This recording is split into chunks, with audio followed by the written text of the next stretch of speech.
Di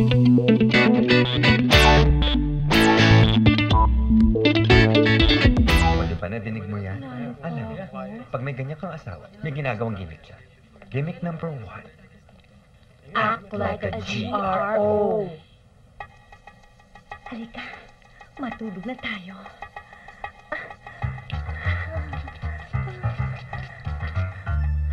Halika, matulog na tayo. Okay, ready na ako.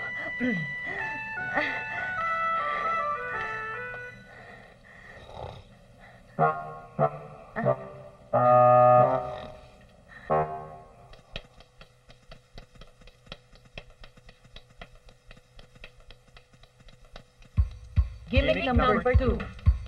Pagselosin mo siya. Asin magkulay berde ang mga mata niya sa selos. Ikaw talaga. Okay lang yon. Ikaw pa. Relax ka lang. Pero at least masaya tayo. Oo nga.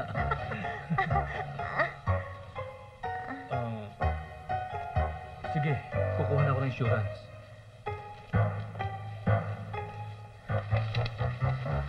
Okay lang. Wala nang insurance. Alam mo, kung ako kasi sa'yo, palitan mo yung pabango mo. Yung masansang, yung may GRO. Para hindi matulog yung asawa mo. Ay nako, alam mo, ang asawa nito may sakit. Ang sakit, tulog ng tulog. Oo nga. Ano ka ba? Hindi pa nga. Sinabi ko na sa'yo, tulog ng tulog po yan dahil sa bitsoke ng bitsoke. Hay naku, yun ang hirap sa may asawang medrep eh. Bukod sa bawat lugar na puntahan niya, may babae, yung mga nag-OJT doon rin napaka-sexy pa, no? Kay Bunch! Naku, makinig nga kayo sa akin. Sige, makinig kayo bago kumulan ng hininga. Yung mga yan, he wants to have his cake and eat it too. Ocean Deep. Ikaw kasi, wala kang inutupag kundi magbenta ng insurance. Kaya tuloy ang future mo, insured. Tama na. Ako, tigilan niyo na muna ako. Tigilan niyo ako. Hindi ko kaya. Hindi ko kaya. Hindi ko na to kaya. Kalendri. Eto na, ang pamatay. Oo nga. Gimmick number? 3. Magpaka-misteryosa ka.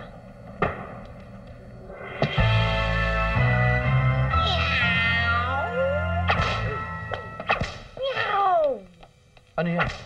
Galing bang ukay-ukay yan? Meow! Meow! Ano bang gimmick yan? Meow! Mama, ano yan? Attend ka ng masquerade ball? Hindi! Ano ba? Baka naman leather seat ang auto natin yan. Ano ba? Hindi mo ba naiintindihan? Sinisidus kita! Ang init ng suot mo, Ladies and gentlemen, the latest jewelry collection of Miss Luis Benedicto for Filigrinasia.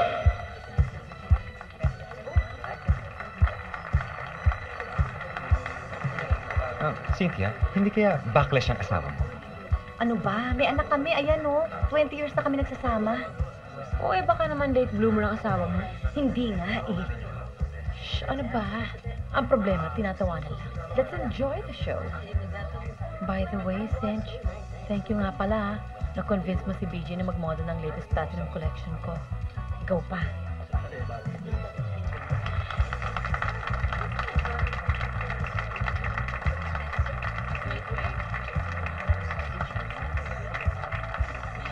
BJ?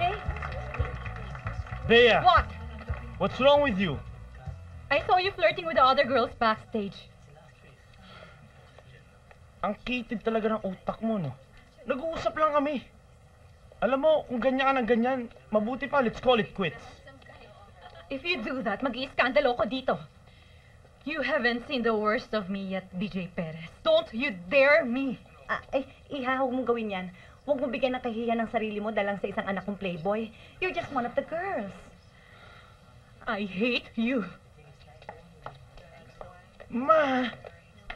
Bakit ba naman ako sinira kay Bea? Anak, pakiramdam ko masyado ka pang bata para sa mga ganitong problema. Malaki na ako, okay? Let me be. Ay, nako. Like father, like son. Meron pa bang gimmick? Wala na. Bagsak pa sa lahat ng gimmick.